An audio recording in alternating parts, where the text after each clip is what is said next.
Okay, this is now time for us. The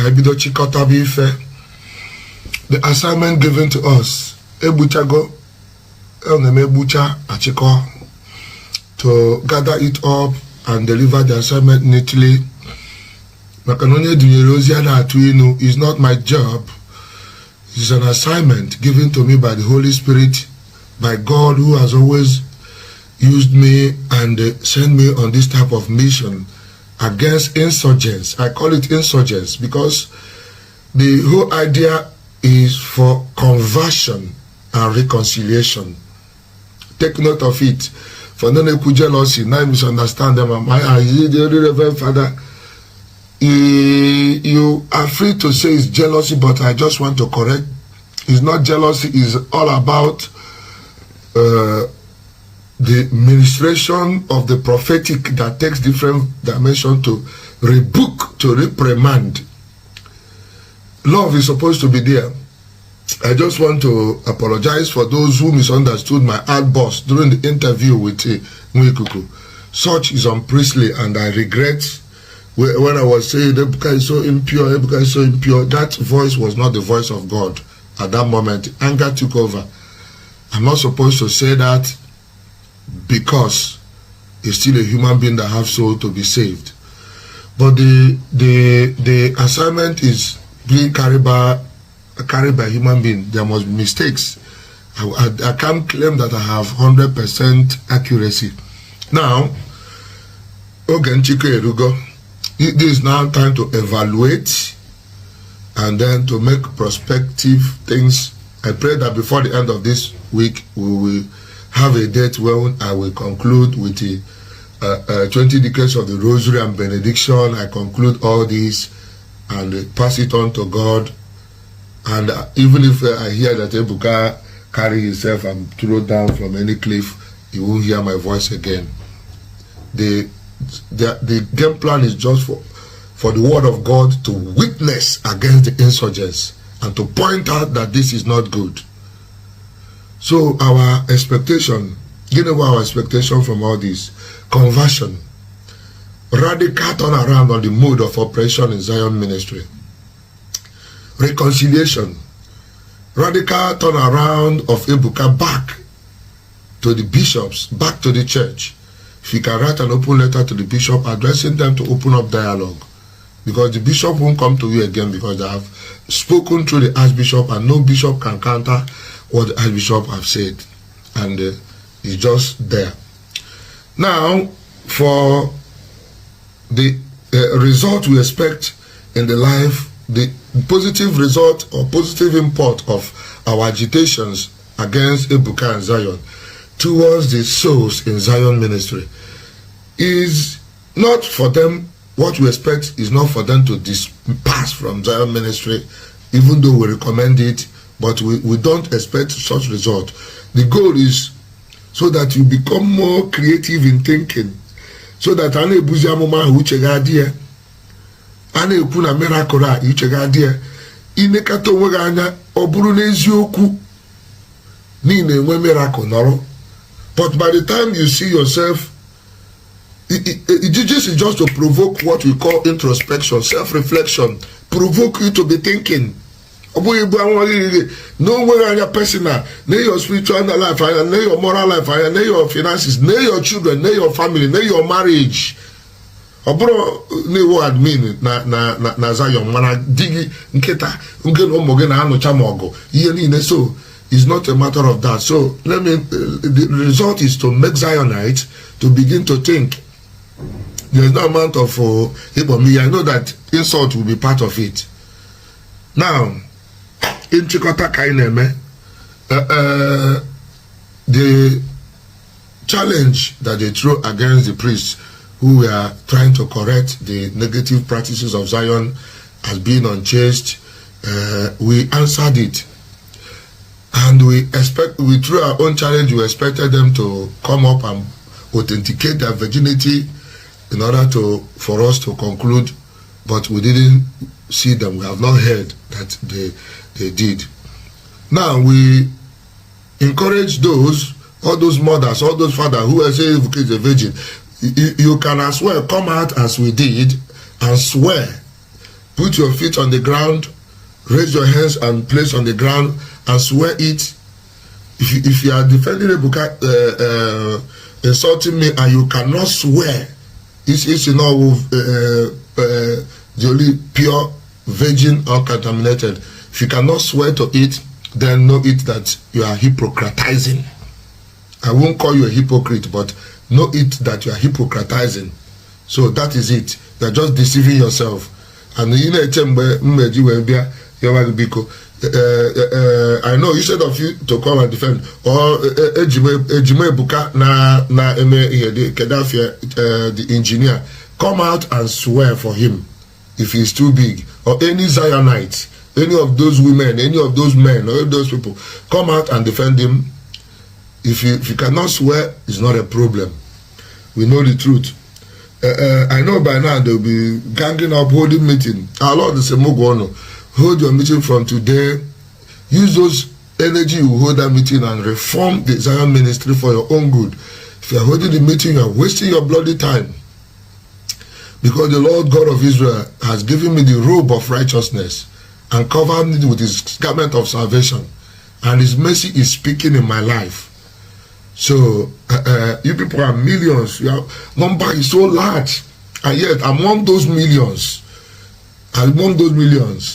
the Lord has preserved me by his mercy, by his love, by his grace, and not by my power.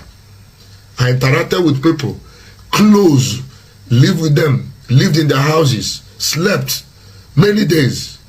But the witness of grace and mercy of God was with me. So I thank the Almighty God. So even the remaining information, but I had to go to challenge Ebuka. We didn't see him to come to do this one to prove. Obuno will get swear for him. Let the person, if not by Friday, we say our rosary and benediction and thank God for the assignment, and then pray for God to show mercy to Ebuka and the Zionites, that they will realize the way the things are done and turn to the right way. Because no one has a right to purport and propagate the caliphate without being under authority or being regulated by a legitimate superior.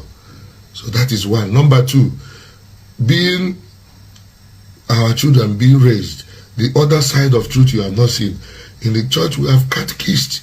We have many people who are doing the underground job in preparing our children for catechism.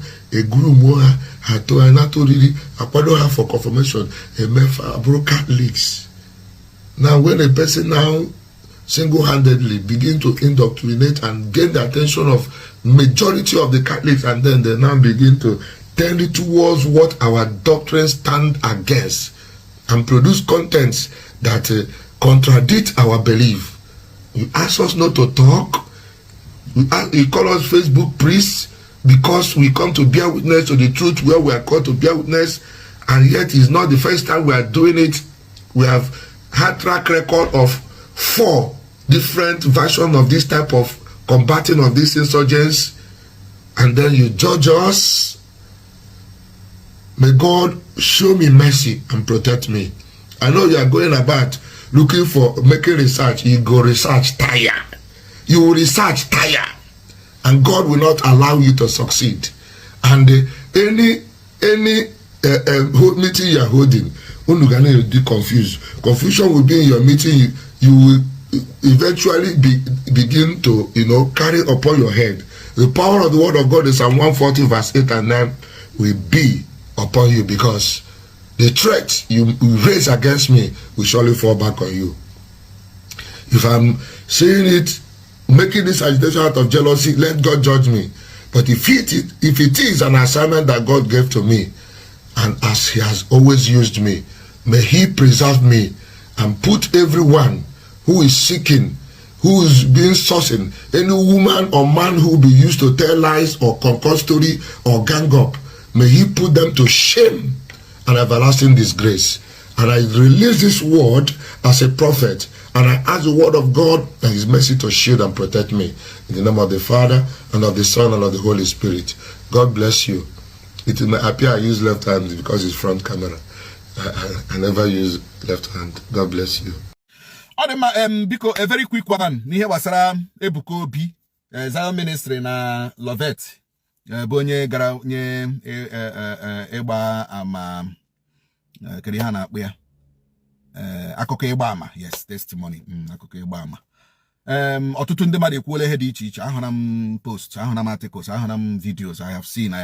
Ndị na-akọta Ebuka Obi, ndị na-asị na ọ wara nji, ndị na-asị na awụ ihe ama Ebuka Obi jiri chọọ ka ishikwa otu ahụ na-eme ka chọọchị ya na-eme ha na-egro this and that, that and that. Ndị ebupụtara vidio ebe Fada Mbaka nọ na-eti Okafọ okeke afọrọnga this and that na-ekwu otu ebe Fada Mbaka nọ na-ekwu na ihe ndị a niile bụ arenji. Let me tell you, ihe n'obodo abụ Nigeria, if you are not careful, ndị a ga-ebo gị ihe na-eme. Let me tell our people. Ihe na Nigeria wee ebe a ga-ele onye aka ya dị ọcha bo ya ebubo ihe ọ na-emehụ onye ahụ anwụọ. Ọ Nigeria, that's Nigeria for you. That's Nigeria for you. Ndị a niile na-ekwu okwu arenji. Olee otu o si dị gị ka datin wu an arenji? Olee otu o si dị gị ka datin wu an arenji? Ọkwa mecha ahụkwa vidio ebe that lady gakwara na-agagharị na that house. Maybe ka o kwee ya ọnụ. Jego share the house, ebecha vidio ekwe ya ọnụ. Una asị na Ebuka Obi mere arenji. What is wrong with you people? Unu hụkwa ndị arenji, you not talk. Look, I'm not a Zion ministry, whatever. I'm not even a fan of Ebuka Obi. Ote hụrụ m now, awụ m nwunye onye ọgaji ile, nwunye onye ojiri ile, ọ ihe m wụ. First of all, video ahụ unu na-trend dị Fada Mbaka shi arenji. Here a video of 2 years ago self. Here a 2 years ago video. But unu ebuteli ya now, tiye na ya dịka ihe ahụ mechara na Zion Ministry Fada Mbaka bịa kwuo ya. Here a video of 2 years or 3 years ago self. Unu butere now, package ye with ihe mere na Zion Ministry. Now say Fada Mbaka break silence. Are you people daft?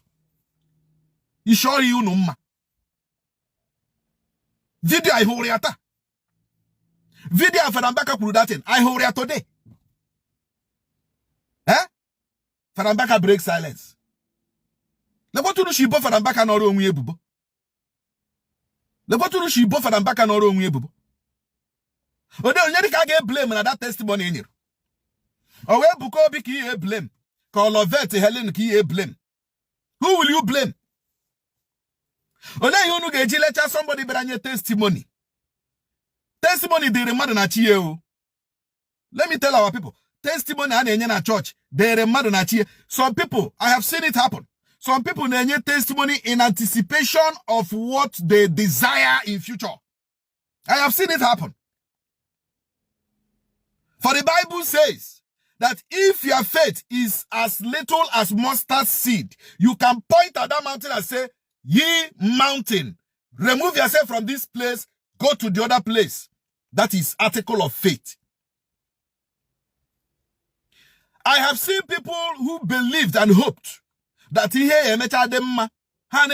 because when you positively confess, it will come to fruition. Oh yes, I have seen it happen. And that woman confirmed him on nature. Before why did you give fake testimony? Yes, out of faith.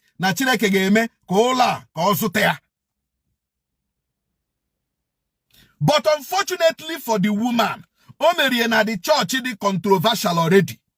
Omeriena the church anyande mmadụ niile nọ n'ime. Omeriena the church ana ahụta onye nwe asa na arenji. That is just the mistake that woman made.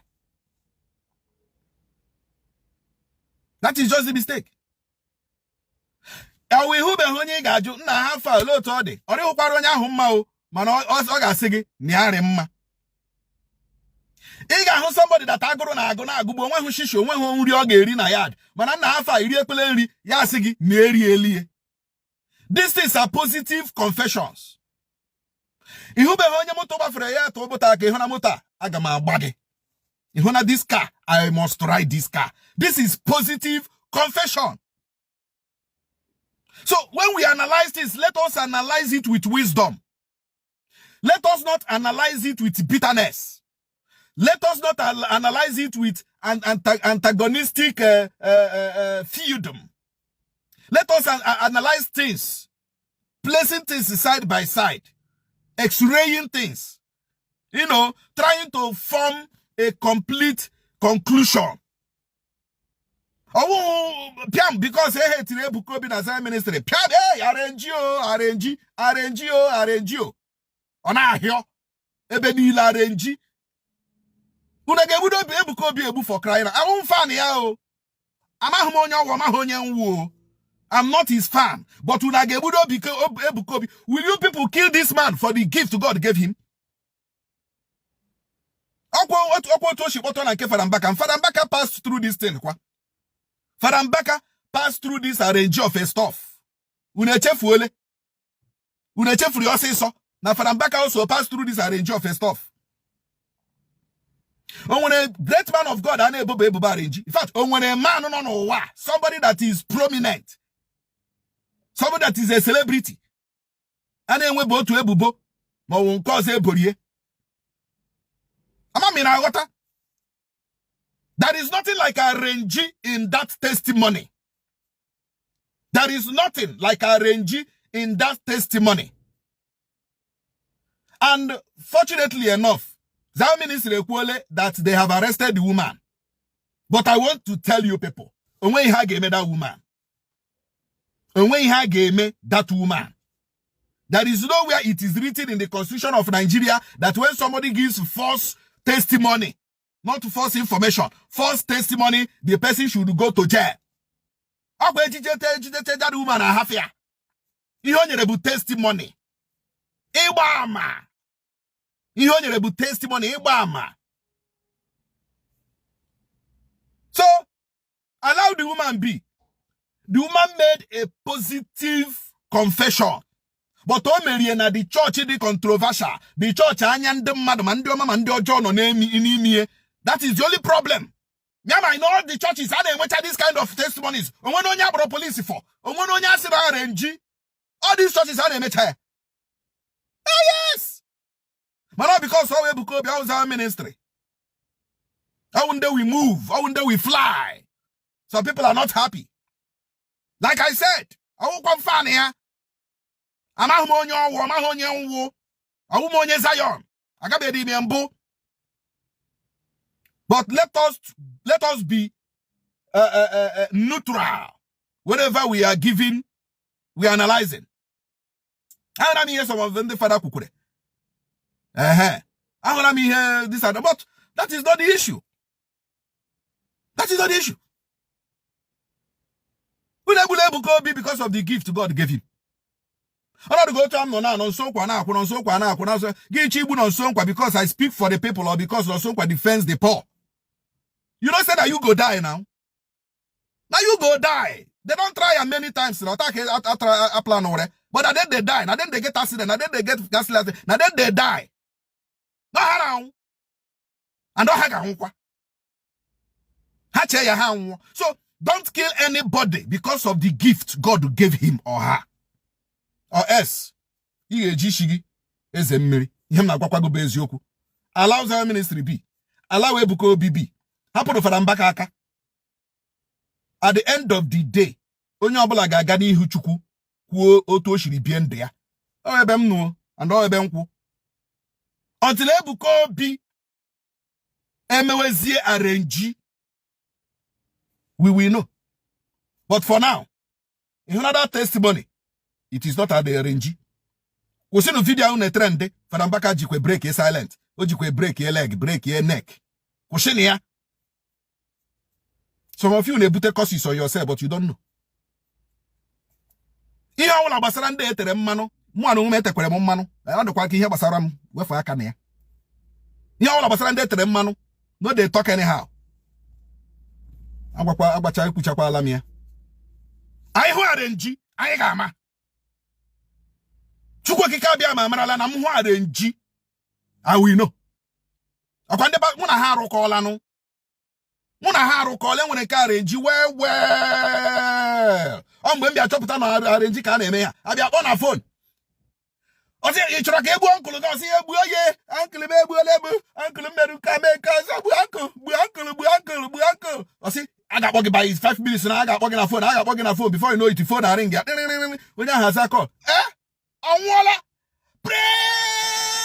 arenji until ihe mee na chọọchị Ebuka Obi then m agaghị ya na arenji. For now hafụ na ya aka. Thank you for watching this video. Subscribe to our YouTube channel. Thank you.